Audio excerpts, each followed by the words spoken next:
हैं आप सब। आई होप आप सब अच्छे होंगे और मज़े में होंगे और आप सभी का वेलकम है आज की इस वीडियो के अंदर। बात करेंगे क्रिप्टो मार्केट के बारे में, क्या हाल चल रहे हैं, क्या सिचुएशन चल रही है और क्या अपडेट्स आ रही हैं, सारी अपडेट कवर करेंगे। लेकिन उससे पहले आप सभी को very good morning. I hope आप सब अच्छे होंगे। और क्रिप्टो मार्केट देखें तो बिल्कुल भी अच्छा नहीं है। जहां बिटकॉइन 18,000 से नीचे आके लटका है वो 16,700 पे आके लटका है। जी हाँ, बिटकॉइन चला गया था $18,300 पे। जब एफओएमसी का जो इंटरेस्ट रेट का डिसीजन आने ही वाला था उससे पहले बिटकॉइन ने अपनी चाल चली। 18,300 पे बिटकॉइन गया, लेकिन वहाँ से जो है प्राइस ड्रॉप हुए सीधा। और आप देख सकते हो 16,700-600 पे बिटकॉइन आके अटका है। और $808 बिलियन पे जो है पूरा क्रिप्टो मार्केट कैप चल रहा है। और अगर हम देखें हल्की सी जो है डाउनफॉल अभी मार्केट में आपको देखने को मिल जाएगी। $1183 पे चल रहा है। इथीरियम का प्राइस $1,200 से भी नीचे आ चुका है। इसके अलावा अगर हम बात करें बीएनबी की, $248 पे बीएनबी चल रहा है। एक्सआरपी रिपल $0.34 पे। मतलब जितने भी ओल्ड कॉइन्स हैं वो काफ़ी अच्छा खासा ड्रॉप हुए हैं। और कहीं ना कहीं मार्केट में बहुत सारी नेगेटिविटी चल रही है। पिछले कुछ दिनों से आप देख रहे हो बहुत सारी नेगेटिविटी है। चाहे वो बाइनेंस फंड हो, चाहे और कोई फंड हो, मतलब जितने भी फंड हैं मार्केट के अंदर सिर्फ एक ही काम कर रहे हैं कि मार्केट को गिराना है, बिटकॉइन को नीचे लेके जाना है। और कहीं ना कहीं हम भी एक्सपेक्ट कर रहे हैं कि बैड न्यूज़ कभी भी आ सकती है मार्केट के अंदर, जो बिटकॉइन को 10 से 12,000 की रेंज में लेके जा सकती है ना। तो अगर आप देखो शिबा इनू भी यहाँ पे 14 नंबर पे चल रहा है इस टाइम पे। 0.5 टाइम 0.85 की सीरीज चल रही है। मार्केट भी प्रेशर में है और साथ के साथ जितने भी ओल्ड कॉइन्स हैं वो भी प्रेशर में चल रहे हैं इस टाइम पे। और आपको पता है ईयर एंड का टाइम है, क्रिसमस न्यू ईयर का टाइम आने वाला है। और इन टाइम पे कैसा मार्केट रिएक्ट करता है, दिसंबर की क्लोजिंग बिटकॉइन का करता है, बहुत सारी चीज़ें हैं आने वाले दिनों में। देख मार्केट की रिएक्शन कैसे और एक न्यू वीक स्टार्ट हुआ है तो इस नए वीक के अंदर कैसा परफॉर्म करता है, वीकली क्लोजिंग कैसे हो, कहाँ पे करता है बिटकॉइन। तो बहुत सारी चीज़ें होती हैं, ठीक है, जिनको मॉनिटर करना पड़ता है। तो अभी फिलहाल जो है बिटकॉइन में कुछ भी ज़्यादा तेज़ी हमको देखने को नहीं मिल रही है। 17,000 भी डॉलर बिटकॉइन जो है अभी टच नहीं कर पा रहा है। 16,600 700 के लेवल्स पे आके अटक गया है। तो सबसे पहले अपडेट की बात करें तो वो आ रही है बाइनेंस की तरफ से। We present to you the most watch crypto asset in 2022 with Binance, है ना। Which crypto currencies were you, और कौन सी क्रिप्टो करेंसी हैं जिनको सबसे ज़्यादा वॉच किया गया या विजिट किया गया या ट्रेंड में रही, ठीक है। लेकिन अगर आप देखोगे बाइनेंस की अगर 3 मोस्ट वॉचेस क्रिप्टो अगर हम देखें, वॉच्ड क्रिप्टो देखें तो बिटकॉइन सबसे पहले नंबर पे है। उसके बाद इथीरियम सेकंड नंबर पे। दोनों फर्स्ट और सेकंड पे चल रहे हैं और वॉच की लिस्ट में भी फर्स्ट और सेकंड पे हैं। लेकिन थर्ड नंबर पे जो सबसे ज़्यादा वॉच किया गया है वो शिबा इनू किया गया है। जी हाँ, सबसे ज़्यादा बाइनेंस के ऊपर अगर आप बिटकॉइन इथीरियम के बाद किसी क्रिप्टो को देखा गया है तो वो है Shiba Inu coin. Next update भी शिबा इनू को लेके है। हम काफ़ी टाइम से बात कर रहे हैं कि शिबेरियम कब आएगा, शिबेरियम की रिलीज डेट कब है, शिबेरियम लॉन्च कब होगा। लेकिन अगर आप देखो शाइतोशी कुसामा जो यहाँ पे हैं उनके कुछ यहाँ पे पोस्ट आपको देखने को मिल जाएंगी।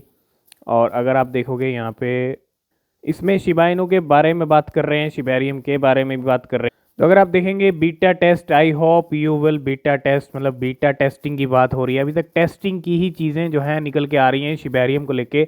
ना तो अभी शिबेरियम की लॉन्च डेट है ना ही कोई रिलीज डेट है। बस शिबेरियम का अभी फ़िलहाल कोई अता पता नहीं है। बातें तो काफ़ी टाइम से हो रही हैं, काफ़ी ट्वीट भी आ चुके हैं, लेकिन जो एग्जैक्ट डेट है, जो टाइम है, वो अभी तक यहाँ पे क्लियर नहीं है कि शिबेरियम फाइनली आएगा कब, इस साल आएगा या नहीं आएगा, ये भी यहाँ पे क्लियर नहीं है।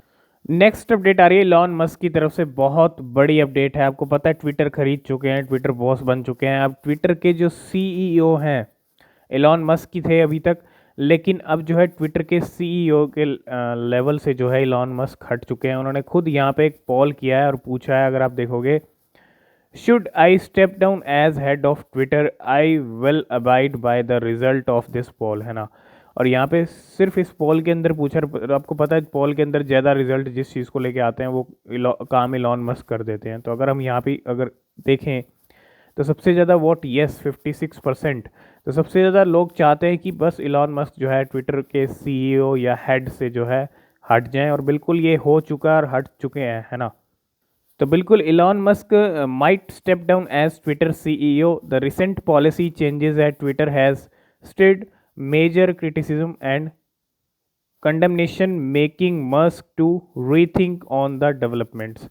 तो एक चीज़ तो क्लियर है, अब यहाँ पे जो है इलॉन मस्क जब इतने ज़्यादा वोट्स आ चुके हैं तो डेफिनेटली सीईओ के से जो है अपना स्टेप डाउन कर सकते हैं। अब ऐसे में वो स्टेप डाउन करने वाले हैं तो बहुत सारे जो है बनना चाहते हैं सीईओ ट्विटर के। और यहाँ पे एक जो है Edward Snowden offer become Twitter CEO and says I take payment in bitcoin. और ये भी कहा है कि मैं ट्विटर सीईओ बनना चाहता हूँ और पेमेंट जो है वो मैं बिटकॉइन में लेना चाहता हूँ। लेकिन एक बहुत बड़ी अपडेट इलॉन मस्क की तरफ से, जो ट्विटर के सीईओ हैं, अब शायद इलॉन मस्क आपको ना दिखें। और ये पहले भी सिग्नल आया था इलॉन मस्क की तरफ से कि वो जो है उनकी और भी कंपनीज हैं, स्पेस एक्स है, टेस्ला है, तो उनका भी काम जो है इलॉन मस्क को ही देखना होता है। तो कहीं ना कहीं बहुत सारी कंपनीज के मालिक है इलॉन मस्क, और ट्विटर के सीईओ से अगर हट रहे हैं तो इसका मतलब ये नहीं है कि ट्विटर उनके ही कंट्रोल में रहेगा। नेक्स्ट अपडेट बड़ी इंपॉर्टेंट अपडेट है। आपको पता है बहुत सारे कॉइन्स डेली बन रहे हैं, डेली हर मिनट हर सेकंड जो है कॉइन्स यहाँ पे बन रहे हैं। जब बुल रन का टाइम होता है तो इतने ज़्यादा कॉइन्स बनते हैं ना, और इतने ज़्यादा कॉइन्स मार्केट में आते हैं। लेकिन अगर आप देखो 350 new scam tokens were created every day this year. मतलब हर दिन जो है 350 ऐसे टोकन्स हैं जो स्कैम टोकन्स हैं, और nearly 1,18,000 scam tokens were deployed from the start of January through the end of November. मतलब जनवरी से लेके इस साल तक अगर आप देखो 1,18,000 स्कैम टोकन्स मार्केट में आ चुके हैं, आए हैं, डिप्लॉय हुए हैं। और ये एक बहुत बड़ा नंबर है। बहुत सारे लोगों के साथ स्कैम हो जाता है, बहुत सारे लोग नए टोकन्स के चक्कर में अपना पैसा लूज़ कर देते हैं। तो नए टोकन में अगर पैसा लगा भी रहे हो, सबसे ज़्यादा ज़रूरी है उसको रिसर्च करना, उसको जानना समझना, और उसको जो है कि वो जेन्युइन है या नहीं है। सबसे ज़रूरी चीज़ है कि नए टोकन जेन्युइन भी होते हैं कुछ, लेकिन बहुत सारे मोस्टली जो है स्कैम्स टोकन्स भी होते हैं, तो उनसे आपको जो है बच के रहना चाहिए। ये डेटा बता रहा है कि 350 स्कैम टोकन्स हर दिन बन रहे हैं। नेक्स्ट अपडेट है कुछ बिटकॉइन के एटीएम्स को लेके। Bitcoin ATMs across the globe and their growth over the years, है ना।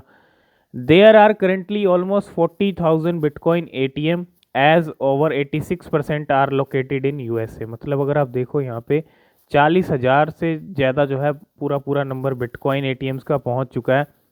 और अगर आप देखोगे 86% एटीएम्स तो सिर्फ और सिर्फ यूएसए के अंदर हैं। तो अगर आप देखो ये जो डिवाइसेस हैं 40,000 के करीब पहुंच चुका है नंबर एटीएम्स का, और spread across 84 countries and 85% located in the United state of America. मतलब अकेले 85-86% तो यूनाइटेड स्टेट अमेरिका में है। तो ये बताता है कि अमेरिका यूएसए कितना ज़्यादा ग्रोथ कर रहा है क्रिप्टो के मामले में। धीरे धीरे वहाँ पे ग्रोथ पिछले कुछ टाइम से देखने को मिली है, चाहे वो क्रिप्टो पेमेंट्स की बात रही हो, चाहे क्रिप्टो बिटकॉइन एटीएम्स की बात। नेक्स्ट अपडेट आ रही है नाइजीरिया की तरफ से। Nigeria looking to legalise bitcoin usage. ये एक रिपोर्ट बता रही है कि नाइजीरिया अब नेक्स्ट जो है लोकेशन हो सकती है जहाँ पे बिटकॉइन लीगल हो सकता है। और if pass the reported amendments would regulate bitcoin and crypto currency usage in African nation. मतलब जो है यहाँ पे जो है नाइजीरिया के अंदर जो है बिटकॉइन को लीगल किया जा सकता है। आपको पता है रिसेंटली अभी कहाँ हुआ था, ब्राज़ील के अंदर हुआ था। आपको 2 कंट्री में बिटकॉइन लीगल टेंडर भी मिल जाएगा। लीगल टेंडर की बात नहीं कर रहा हूँ, लेकिन जो है लीगलाइज होना भी बहुत बड़ी बात होती है, और नाइजीरिया में भी अभी ऐसी चीज़ें हो सकती हैं जल्दी ही। नेक्स्ट अपडेट आ रही है record breaking bitcoin whale sell off. जी हाँ, 2,80,000 BTC offloaded in 30 days. तो वेल्स का जो सेलिंग प्रेशर है ना वो काफ़ी ज़्यादा हमको देखने को मिला है पिछले 30 दिनों के अंदर। पिछले 30 दिन जो निकले हैं ना वो प्रेशर वाले निकले हैं मार्केट के अंदर, बिकॉज ऑफ FTX का जो एक कोलैप्स हुआ, FTX दिवालिया हुई, उसकी वजह से वेल्स का सेल प्रेशर काफ़ी ज़्यादा हाईएस्ट लेवल के ऊपर है। और 2,80,000 बिटकॉइन जो है पिछले 30 दिन के अंदर वेल्स ने यहाँ पे सेल किए हैं। तो अगर आप देखो whales the largest holder of bitcoin BTC have selling the most BTC ever recorded on a 30-day बेसिस। मतलब सबसे ज़्यादा रिकॉर्ड हाई यहाँ पे पिछले 30 दिन में बिटकॉइन की सेलिंग की है, ग्लास नोड का ये डेटा बता रहा है। और वेल्स होल्डिंग 1,000 से लेकर 10,000 BTC हैव 3.6 मिलियन BTC। ऐसी वेल्स जिनके वॉलेट के अंदर 1,000 से 10,000 बिटकॉइन है उनके पास टोटल 3.6 मिलियन BTC हैं और वेल्स होल्डिंग 10,000 से लेके 1 लाख बिटकॉइन वो 1.9 मिलियन बिटकॉइन है, और वेल्स होल्डिंग 1 लाख बिटकॉइन से लेके या और ऊपर उससे ऊपर वो 3.6 मिलियन है। तो वेल्स ने काफ़ी ज़्यादा अच्छी सेलिंग प्रेशर देखने को मिली है हमको पिछले 30 दिन के अंदर, बिकॉज ऑफ जो नेगेटिविटी मार्केट में चल रही है, सिर्फ और सिर्फ एक वही रीज़न है। नेक्स्ट अपडेट आ रही है क्रिप्टो करेंसी बैन को लेके। During the recent appearance on NBC meet the press, अगर आप देखोगे यहाँ पे, the head of senate committee on banking, housing and urban affair said that banning crypto currency might be on the table. तो crypto currency को ban करने का भी मुद्दा जो है यहाँ पे एक माइंड में अभी जो है चल रहा है, मतलब माइंड से एक तरह से गया नहीं है कि क्रिप्टो को बैन कर सकते हैं। तो crypto ban might be on the table in US, मतलब US के अंदर जो है बैन की बात चल रही है और बैन की बात निकल के आई है, और ये सेनेटर ने कहा है वहाँ के। And the chairman of the senate committee of on banking, housing and urban affair has not ruled out a crypto currency ban. मतलब जो इस तरह की चीज़ें जहाँ पे अगर आप देखो USA में क्रिप्टो पेमेंट्स इतने बड़े लेवल पे हो रही हैं, क्रिप्टो ATMs लगे हुए हैं, बैन की न्यूज़ ज़रूर आती है, कोई ना कोई स्टेटमेंट ज़रूर आता है, लेकिन क्रिप्टो को बैन करना इतना इजी नहीं है जितना यहाँ पे लगता है कि इतना इजीली हम PUBG की तरह जो है या तो इसको बैन हो जाएगा। नहीं, ऐसा नहीं हो सकता, है ना। एक तरफ के सेनेटर बोल रहे हैं क्रिप्टो बैन की बात, और एक तरफ सेनेटर 2 में बोल रहे हैं यहाँ पे, अगर आप देखोगे, crypto can not be stop, है ना। United State senator Pat this week spoke at the senate banking committee hearing on the FTX collapse, जो FTX कोलैप्स हुई, in which he explained that the illegal action by the FTX must be separated from perfectly lawful and innovative crypto currencies. तो crypto currency को लेके एक तरह से यहाँ पे ये कहा गया है कि crypto can not be stopped, मतलब क्रिप्टो को कोई रोक नहीं सकता, ना ही रुकने वाली है। नेक्स्ट अपडेट आ रही है OKEX एक्सचेंज को लेके। OKEX processed no withdrawal for several hour due to connection error. कोई भी एक्सचेंज आज के टाइम में अगर कुछ टाइम के लिए भी विड्रॉल को रोक दे या कुछ रीज़न, कुछ भी एरर आ रहा है, कुछ भी हो जाए, तो कहीं ना कहीं एक खतरे की घंटी सी बजने लग जाती है। OKEX status showed that it's withdrawal and deposit suffered partial outage के कारण जो है यहाँ पे निकल के आ रहा है कि जो विड्रॉल्स हैं उनको कुछ घंटे रुक गए। And the exchange said the issue was caused by A third party cloud service provider. Centralized crypto exchanges have been under increased scrutiny from the community in recent week। आपको पता है FTX कोलैप्स के बाद अब कोई भी exchange अगर withdrawal रुक जाता है, चाहे कोई और भी रीज़न रहा हो, टेक्निकल रीज़न भी रहा हो या कुछ भी रीज़न है, तो कहीं ना कहीं एक खतरे की घंटी ज़रूर बजने लग जाती है कि अब इस एक्सचेंज का नंबर तो नहीं आ गया, है ना।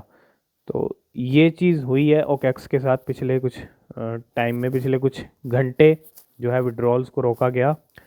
नेक्स्ट हम बात करेंगे चिलीज़ के बारे में, CHZ के बारे में। अगर आप देखो, Chiliz now on top 10 purchase token among 1000 biggest Ethereum mill in the last 24 hour. पूरा FIFA वर्ल्ड कप यहाँ पे दी एंड हो गया, फाइनल भी हो गया, है ना, सब खत्म हो गया, टूर्नामेंट खत्म हो गया, लेकिन ना तो फैन टोकन्स के जलवे दिखे, ना ही चिलीज़ के जलवे दिखे। और जो जलवे दिख रहे थे वो पहले ही दिख रहे थे, और जो गेम हो रहा था वो पहले ही हो रहा था और पहले ही हो गया। जब से टूर्नामेंट शुरू हुआ, चाहे चिलीज़ हो चाहे फैन टोकन्स हो, बहुत अच्छा खासा ड्रॉप हुआ है। और जैसा कि हमने कहा था कि ये चीज़ें पॉसिबल हो सकती हैं, क्योंकि इवेंट के टाइम पे, आज के टाइम में वो चीज़ें देखने को नहीं मिलती जो इवेंट से पहले ही हो जाता है, गेम पहले ही हो जाता है ना। तो आई होप इस वीडियो में आप सारी अपडेट समझ गए होंगे, ठीक है। अब टूर्नामेंट ख़त्म हुआ है तो चिलीज़ को अब यहाँ पे वेल्स भी एक्यूमुलेट कर रही हैं, ख़रीद रही हैं, तो थोड़ा सा चिलीज़ पे भी आप फोकस अब जो है कर सकते हैं। तो आगे जो अपडेट रहेंगी मिलती रहेंगी। अगर आपने अभी तक हमारा टेलीग्राम, ट्विटर ज्वाइन नहीं किया, लिंक है डिस्क्रिप्शन में, ज्वाइन ज़रूर कर लेना, वहाँ भी अपडेट मिलते रहते हैं। किसी भी क्रिप्टो में इन्वेस्ट कर रहे हैं, हमेशा अपनी रिसर्च करें, वो बेहद ज़रूरी होती है। मिलते हैं नेक्स्ट वीडियो में, तब तक के लिए बाय बाय, टेक केयर।